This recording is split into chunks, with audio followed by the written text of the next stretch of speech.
Hi, my friends. How are you? Addie here. So good to be back.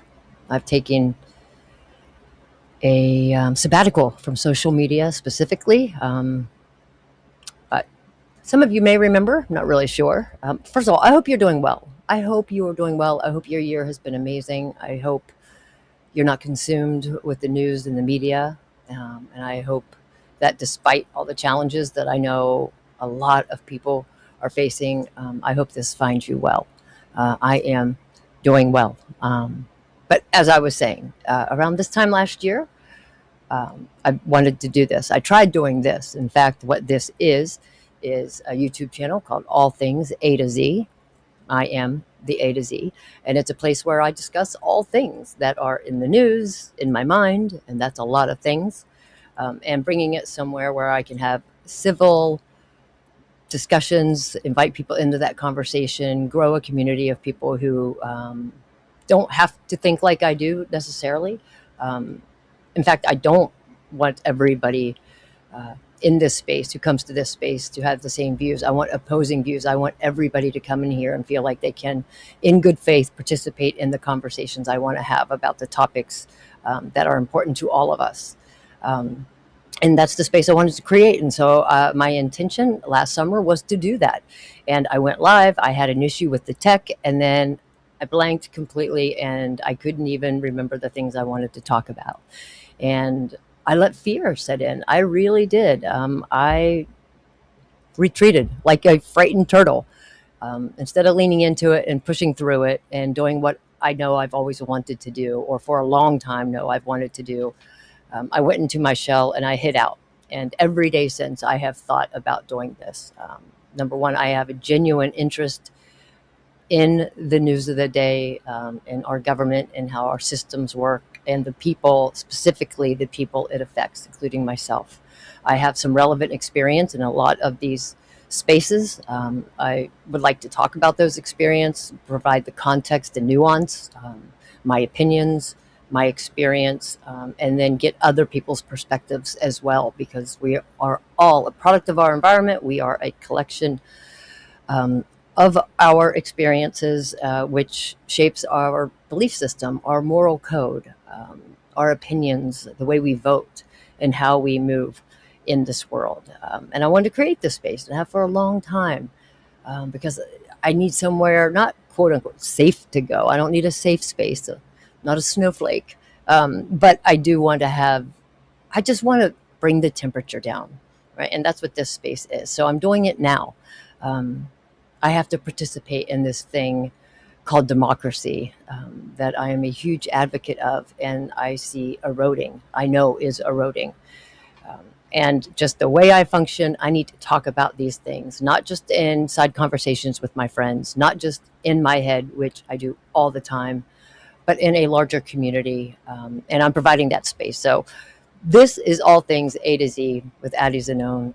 It's where we talk more about the context via conversation than the chaos of the news, the conflict and chaos. I want to talk about the context, because life is experienced in the middle. Life is not experienced in the extremes, the right, the left or the right, right? The A or the Z in this analogy, right? I want to talk about all the stuff that is in the middle, where I believe life is really experienced, because there's context and nuance to everything, but the news as we know it does not have time, and people do not have, um,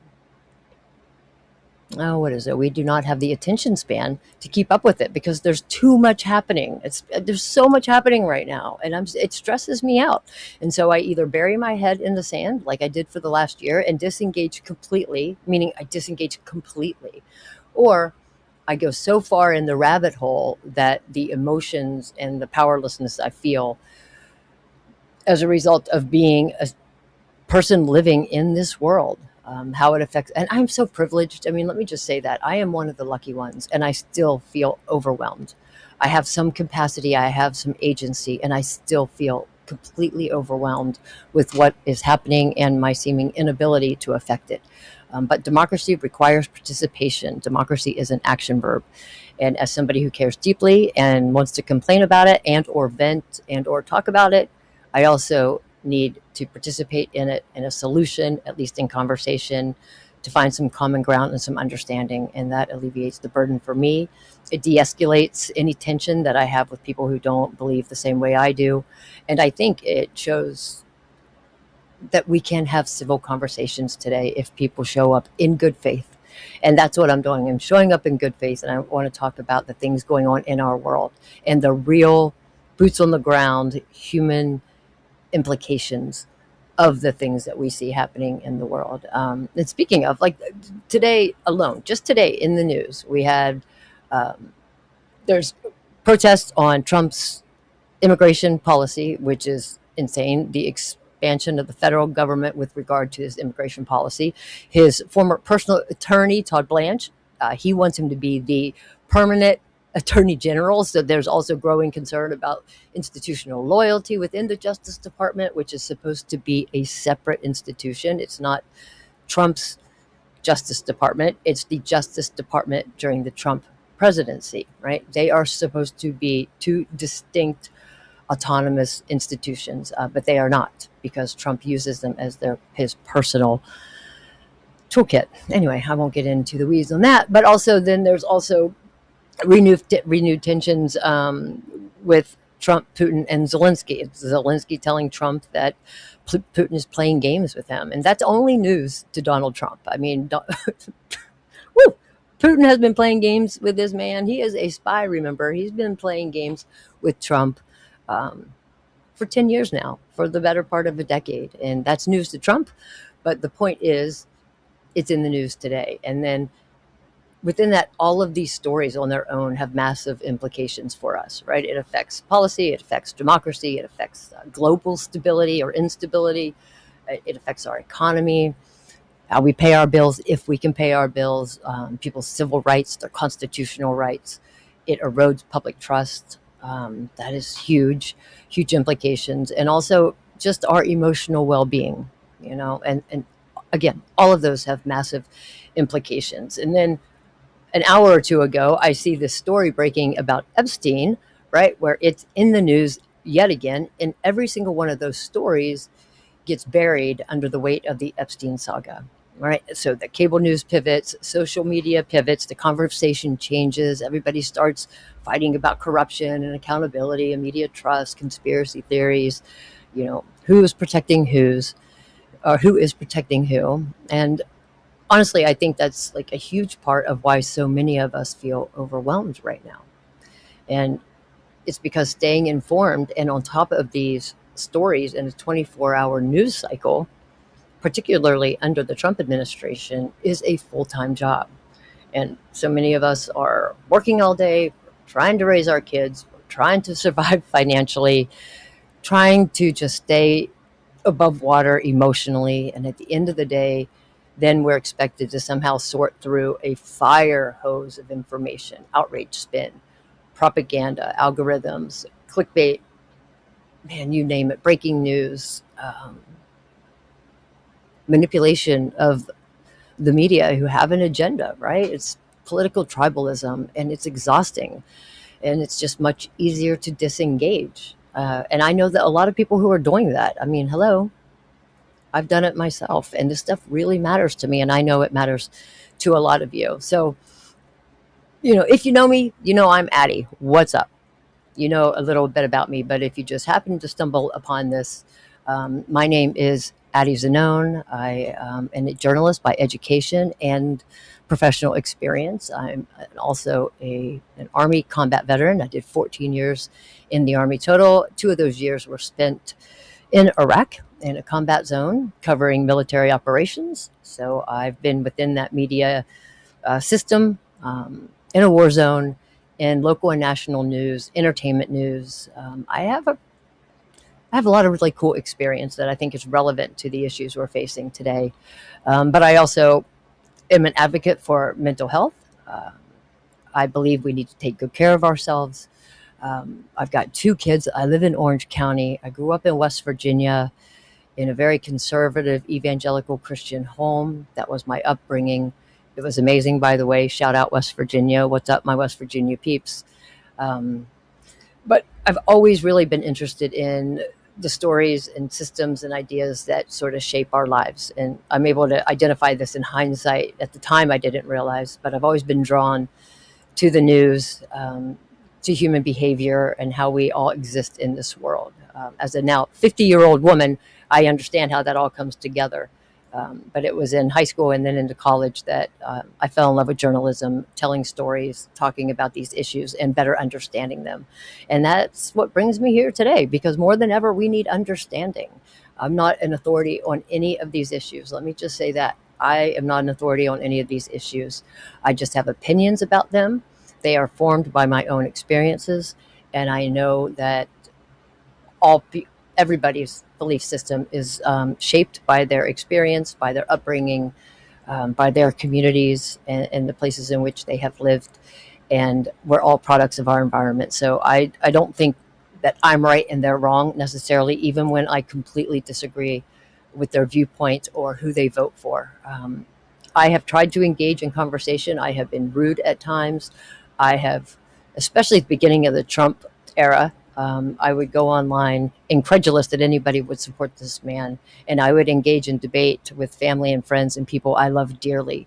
And it would get ugly quickly. And it was not productive at the least. I never thought that I could change someone's viewpoint, but I definitely wanted to call them out. And when you do that, people get defensive, understandably, as I do. And it just sows more chaos and more division. And then we end up on the sides, right? And we are divided. And when we are divided, we cannot understand each other at all. And then that creates resentment and anger and hostility, which then makes it easier for us to dehumanize each other, look at one another as enemies, therefore be more cruel. And I don't want to be cruel. I think we need a little understanding, a little empathy, and a lot of inviting into the same spaces and engaging in good faith conversation and discussion about these really, really important issues. You know, that's, I've been thinking a lot over the last year or so about like how we got here. This, I believe that we are entering into authoritarianism. I mean, we really are. Our democracy is eroding. This didn't happen overnight. It doesn't happen in a vacuum.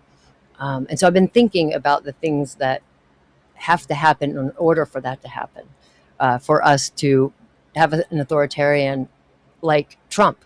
And he is. And he wants all the power. He wants it consolidated. He has loyalists in really important positions now where he's able to do that. And if his authority is challenged at all, then he uses the insane power of the federal government to punish those people, the opposition. So it quiets them. And that's very scary. It's not a good place for any of us. And again, I'm not an authority on any of this stuff, but I read a lot about it. I try to understand it. And then I listen to the people who are authority figures in these areas. And those are the kind of conversations I want to have here, right? Because we're flooded with the headlines and, you know, like, and we're just trying to deal with normal everyday life. And it's hard enough. It's hard enough. But the Epstein story is a really great example of why context matters in these stories, because regardless of like the politics or the stories involving power and institutions and media trust and accountability, those stories tend to expose something deeper that's happening beneath the surface, right? It's a distrust in institutions. It's a distrust in media. It's a distrust in powerful people and whether they are ever truly held accountable. And again, it's another motivation for why I wanted to create this space, because instead of doom scrolling through the chaos at the end of a long day, I'm coming here, and I hope maybe you can come here and we can slow things down together so we can better understand what is going on, which helps us better understand what we need to do to confront it or combat it, and use our voice and participate in this beautiful thing called democracy. I'm going to pull out the stories that I think actually matter, because it's way too much for everybody to, you know, go through at the end of a long day, like I said. And so I'll just pluck out some stories that I think have real implications and that matter, give you the basic facts of those stories. So if you want to disengage completely, maybe you won't do that if you can come and listen to me ramble for a few minutes, and you stay informed while still maintaining your sanity, right? Because when we are informed, we make better choices. And hopefully within that, we can make sense of the noise, right? Because there's just so much noise. I want to understand and not explain. That gives me way too much authority. But I just want to better understand what's happening beneath the headlines, right? Not tell anybody what they need to think, not scream at you if you think differently, and not create more noise. I do not want to add to the chaos. I'm more interested in creating conversations that's rooted in curiosity, context, emotional honesty, and some shared humanity. You know, like I said, we're going to be talking about politics, culture, technology, um, sports, entertainment, the whole deal, all things between A and Z. And everybody here is welcome. And I'm going to be honest, I've done a lot of TV in my life, and I'm nervous about this. Like, I'm really nervous about this. I don't know why it's bothered me so bad, but it's gotten in my head. And the thing is, I just have to do it consistently, um, authentically, which is what I'm trying to do. Talk about the things that matter to me, even if I keep repeating the same thing over and over, and then grow as hopefully this channel does, or this community. And if it's only just a few of us, then that's a win for me. Because if you can find common ground with somebody and sleep better at night, that is a win for us all, right? The goal here is not to change anybody's political views. Like, I am not here to change your mind. I just hope that we can expand each other's. And I want to learn about you, because if I can better learn and understand why you believe the way you do, and you provide me an opportunity to explain why I believe the way I do, then we can see each other's humanity, and we won't be so cruel and vicious to each other, and we can be a model for other people, right? Or we can just come out and hang out for a little while each day. I think, again, not trying to change anybody's view, but I do think that if the conversation helps soften the fear and anger and emotional defensiveness that fuels those views, even for a minute, then that really matters to me. Because whether we agree or not, we're all living within the same system. And if we don't actually start talking to each other about how it works, about the context, stay out of the chaos and really focus on the context, we're just going to keep reacting to it instead of understanding it. And I will either go back in my shell, or I'll go in a rabbit hole. I don't want to do that anymore. Like I said, I just turned 50 years old. I've still got a lot of this life to live, but I don't want to spend one more minute of it in my fear, or in the chaos of my overwhelmed emotional state, as a result of what's happening around me. I'm not powerless in this dynamic. I can use my voice, and that's what democracy is. We have our voices, and it's the most powerful tool we have. So this is the place where I'm going to be using mine. I'm going to shut up. Hopefully, I will see you guys tomorrow. I'm just going to talk about some of the news of the day, some context around that, get away from the chaos. I'm going to hit record and just upload. I do not have it all figured out. And maybe that's the whole point, is that I don't have it figured out. And I think that's actually a really good place to start. I just got myself there. All right, people, this is it. My name's Addie. This is All Things A to Z. I hope you will join me. Like, subscribe, the whole deal, whatever. I don't know, make a comment or something down there. Let me know you're here. And spread the word if you know anybody else who is feeling somewhat the same way. And yeah, let's do this. With peace and love. Have a good night.